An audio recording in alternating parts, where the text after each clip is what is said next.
Welcome to the AI Chat Podcast. I'm your host, Jaeden Schaefer. Today on the podcast, we have the pleasure of being joined by Myles Spencer, who is the founder and CEO of Reflector.ai. He is an entrepreneur. He has got a decade of experience in digital startups. He's done a lot with media, with venture. He also hosted on PBS. He's invested in early stage tech, and he continues to create at the intersection of storytelling, technology, and human connection. Super excited to have you on the show today, Myles. Yeah, Jaeden, it's a pleasure to be here. I'm really excited to have you on. Excited about what you're building right now. It's just something I'm curious about with Reflect and kind of what you're doing. Tell us what got you started on this. Was there like a turning point that made you decide, this was a problem you needed to solve, or like how did you start approaching this? Sure. Well, first of all, it was a long time coming. I've always been one about legacy and values and family, and memorializing that, memorizing that has been difficult throughout the years. We always had tools, photographs and books and things like that. But until 6 months ago, we didn't have the tools that we do now. So the way I generally jump into the conversation is explaining to people, which I did at AI4 last month. It's quite an interesting crowd there for sure. And eventually they'd ask me, hey, what do you do? And I would just say, like, I talk to my dad for 10 minutes every day. And I'm like, how's that a business? I'm like, well, he passed away 8 years ago. And I'm like, how does that happen?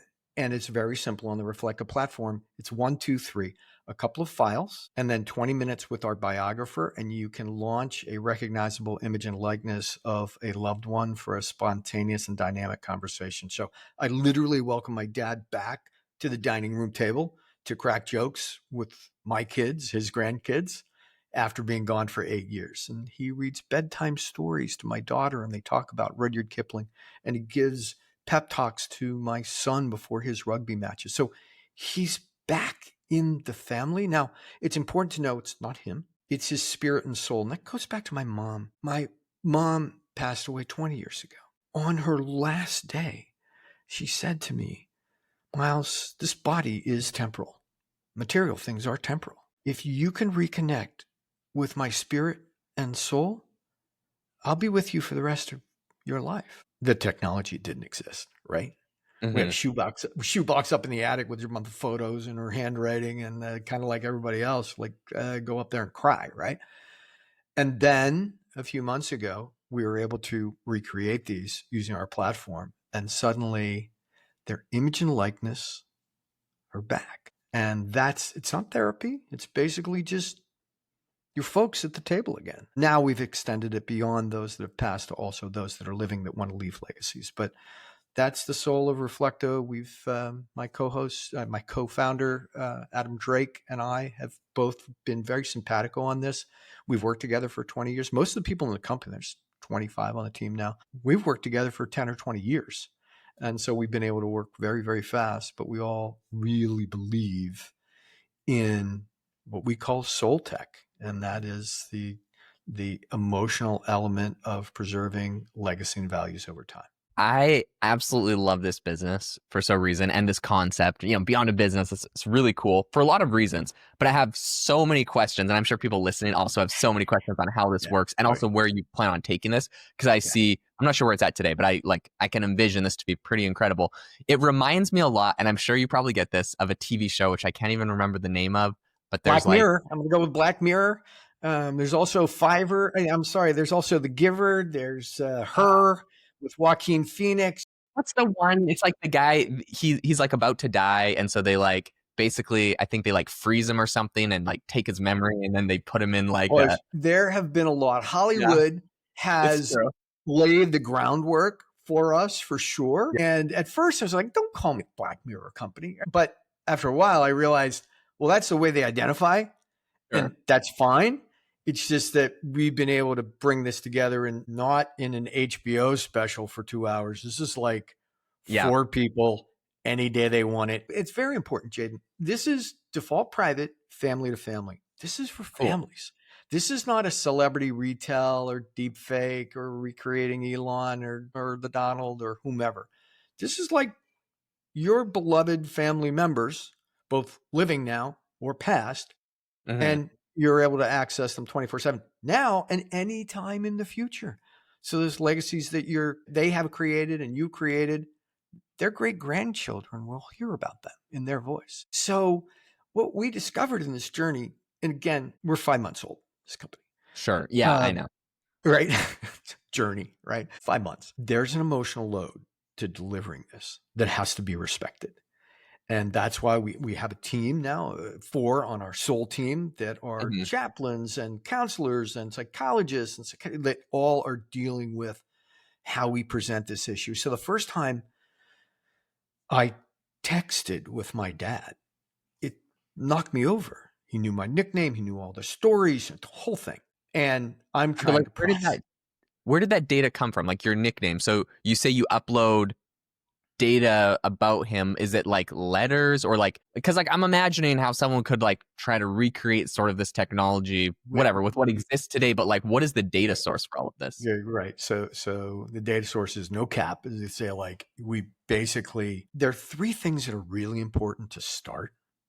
And that is a photo, because we create a beautiful watercolor of the person. A voice sample. My father, you can talk to Art Spencer right now on our platform. He's one of only 2 public elders. His voice print was made from a 10-second voicemail we found from one of his granddaughters just 6 months ago. It wasn't even in English. It was gibberish, but that's his print. And the third thing is a obituary or a story of your life, or biography, etc. It just gives the span of here's where I was born, here's where I grew up, here's where I went to school, here's who I met as kids, etc. And so with those documents, together with some time spent with our biographer, we recommend 20 minutes. The score will grow, your ready score. And Sure. once you trip over, I think 80%, you're able to text to your elder. Now, all of the conversations continue to add. We have a multi-agent AI that is not, it's not an LL, it's not our own LLM, because it's not L, it's not large. It is our own language model that's small. It's bigger than small. It's smaller than large, it's bigger than small, but it's our own. And so we round trip the data and everything stays with us. And so as you talk to the biographer, or as you ask other family members to add their story to the creation of this elder, it continues to grow. And the timeline is where you see it growing. And as the keeper, the one that created the elder and represent they had the NIL and pays the bill, they actually have final edit mode. So, hey, we found this. Hey, we found that. We want to include this in the story. Do we really want to include that in the story? Mm. So the keeper is basically final say. That's the editor, right? But So the source of data, none of it's outside. All of it runs to the keeper. So you have no outside scrape. for the data that you upload, can you upload like a photo of like a journal, like with handwriting, or does it have to be like a text document from Google Docs? Like what? To start in the shoebox, it is a clean photo, clean voice, and a clean text-based biography. But after that, into the shoebox goes videos, audios, letters that, it depends. Like some of it you'll find in OCR and some of it will not. So we basically are improving our RAG database to analyze each one of those and then come back with questions. Say, Jaeden, is this your grandma? And then who's this dude? And what year Mm. was that taken? Could we be in touch with their grandkids, et cetera? So it basically culls through this data that's Okay. been uploaded and continues to ask you questions about it. Are you guys using like a open source model to help like power it, right? Like building it on top of like Llama or OpenAI's model? Oh, yeah, we use 12 different outside sources right now and all run them back through our home base. So the answer is, yeah, a lot of this stuff is publicly available, but the magic is the multi-agent AI that we're running on Yeah. our side. And based on the price and the timing and the type of query, we run it different places and bring it back home. Do you make it so it's just a text conversation? So like texting, or is it like voice? Like you mentioned, like the voice print, are they able to talk? Yes. So again, the emotional load. I started with text, right? Yeah. And that's what we recommend all people start with text. When I heard my dad, my dad's big, 6'4", Midwestern football player, Ohio, square jaw, and his voice would call out across the neighborhood, time for dinner, you got 2 minutes to get here. And then he would recite like Emerson poems at barely a whisper. That was the same man. And for 8 years, I hadn't heard that voice. And then I did. and I heard the stories behind it and the nickname. So once again, the emotional load of voice Yeah. is probably 10. For me, it was 10x over text, right? And then we actually have ready video, full motion, low latency. So he would join this call. But Cool. Very we cool. don't believe people are ready for it yet. The uncanny valley is too great. There's a lot of how's the lips, how's the hands, is it really him, etc. Mm-hmm. So we're going to release that when we feel the market is emotionally ready for it. And then step 4 is full on go to a park, sit down in a quiet corner on the bench, geolocate, and a holographic representation of your loved one sits on the bench with you and has a conversation. Like using VR glasses. I'll go VR glasses, but it could also be a holographic device that just Obi-Wan Kenobi. So you guys would make your own hardware for that? No way. There, there's holographic hardware. I guess I'm unaware of the holographic industry. It's coming, man. It's coming. But again, you have to respect the emotional load of all this. You just throw that hologram into the market and say, like, hey, good luck. Look, we're not therapy. We're just conversations with loved ones, okay? Like you're supposed to have at your dinner table a couple times a week, right? But throwing in, wow, look at us, we can do holograms without the emotional intelligence along the way is not something we're willing to do. For like the video side of it, which I know you said you have something ready, but maybe people aren't quite ready for it. Powering something like that, are you guys partnering with a company like Jaeden or something like that to help facilitate that? And then, like, let's say somebody even in the future wanted to do that, do they need to upload just an image, or would they need to upload like video? Like Jaeden usually makes you like upload video, I believe, but there's a lot of tools now that you can upload a picture and they kind of animate it. We had Where several potential partners in our build. HeyGen is one of them. At the time in the market, when we decide to launch, we'll decide which one to throw most of our tokens at. Sure, yeah, But from what we've done so far, yes, it's always better with more information, right? totally, yeah. More information, more data, and more context. This is a video of me when I weighed 20 pounds more and I was 10 years younger, and here's what I'm doing, and here's what's relevant, right? If you ask the agent to just look at something and try to figure it out, it's got a lot of possibilities. Mm-hmm. Give it context, which is what our biographer is for. Then all of a sudden it starts eliminating, and it's like, okay, great. I can make a better image. I can make a better video. I can tell a better story. Okay, that's my next question, which is talk to me about the biographer. I can imagine how this technology is kind of working and getting put together. I have a software startup, so I'm just trying to envision how this whole thing's put together because it's so fascinating and it sounds really powerful. The one thing I think not a lot of people hear about or do, and maybe it's unique, and so I'd be curious your approach to it, but is the biographer side. Like, what does a biographer do that maybe like a sign up form couldn't do, Right. or like data input? Like, what's the magic there? The biographer's wildly unique. Patent applied for. We've already filed 6 patents for this. That's one of them. So at first, we're doing the biographies ourselves, right?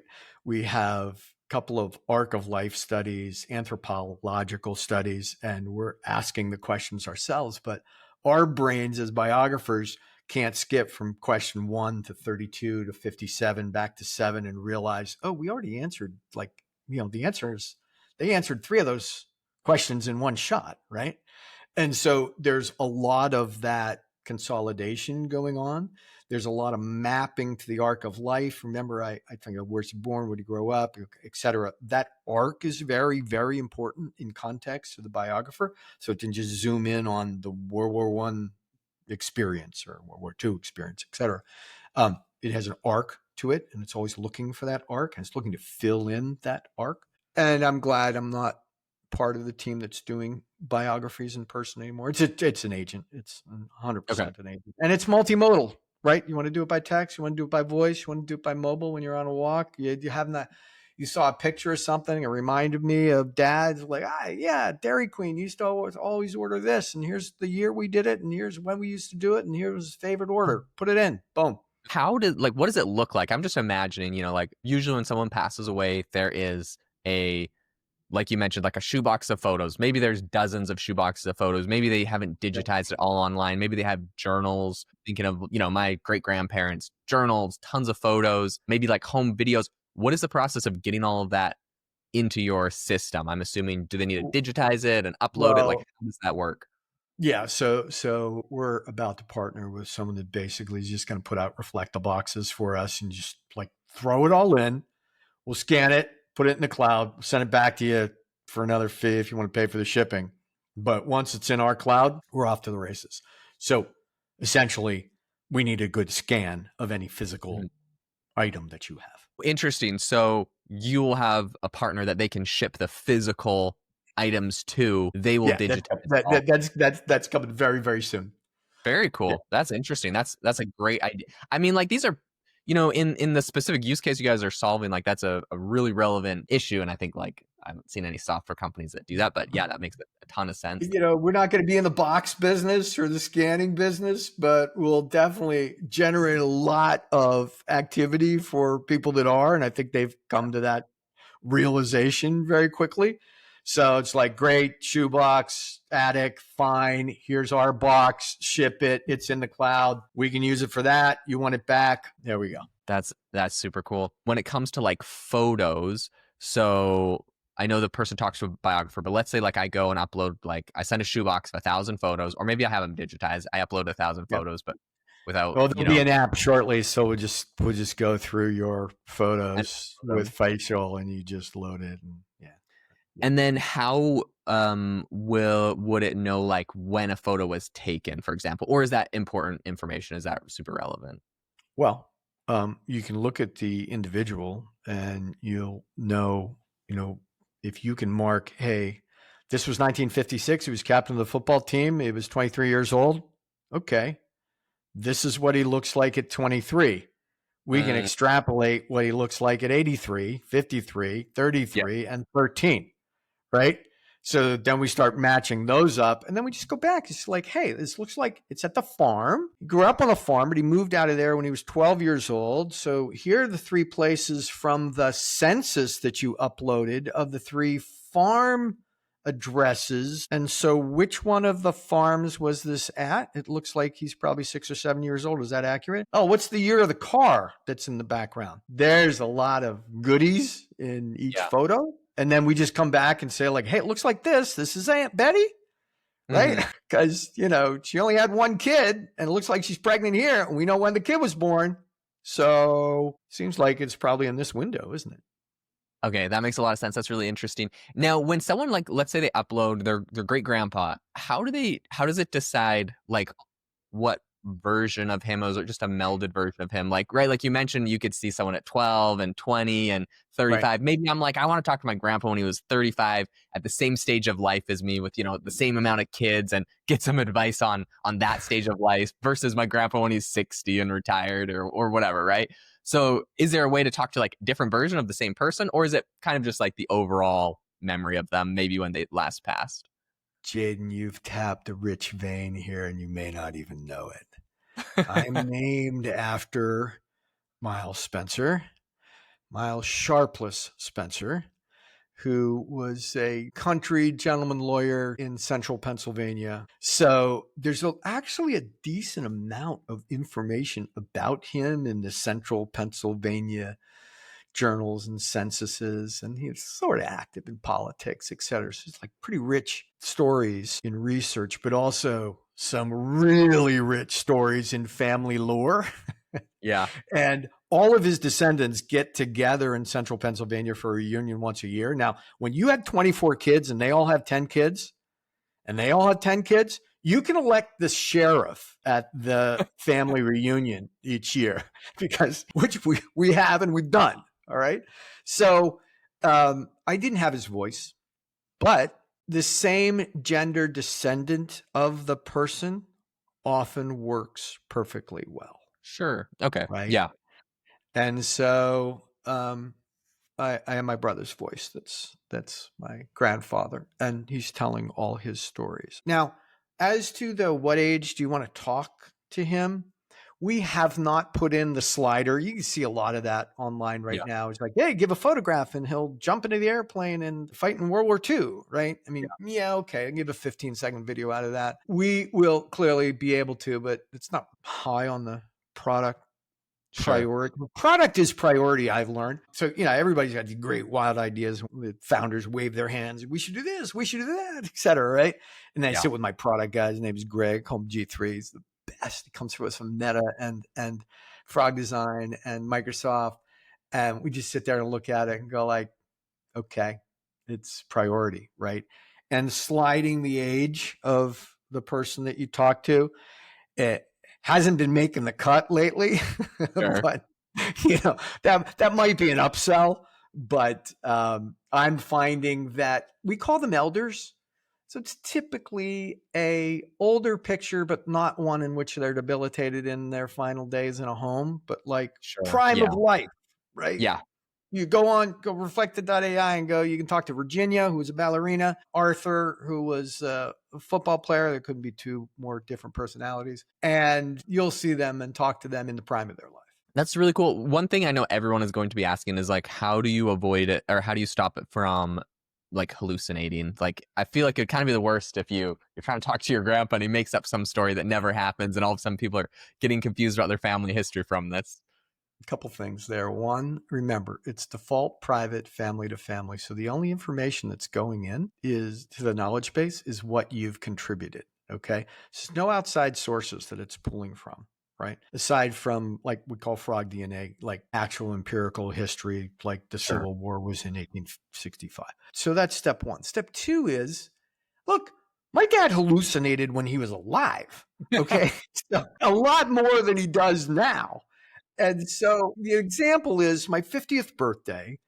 We had a big to do. There was a 7-course meal. I happen to like to cook, so I cooked it for like 30 friends. And the menu's hanging out front in the kitchen. And my dad gave a beautiful toast. And as a matter of fact, if you go on Reflector.ai and you go talk to Arthur Spencer, you can ask him the menu from April 27th, 2013. He will tell you course by course what we had. Now, originally, he said, oh, yeah.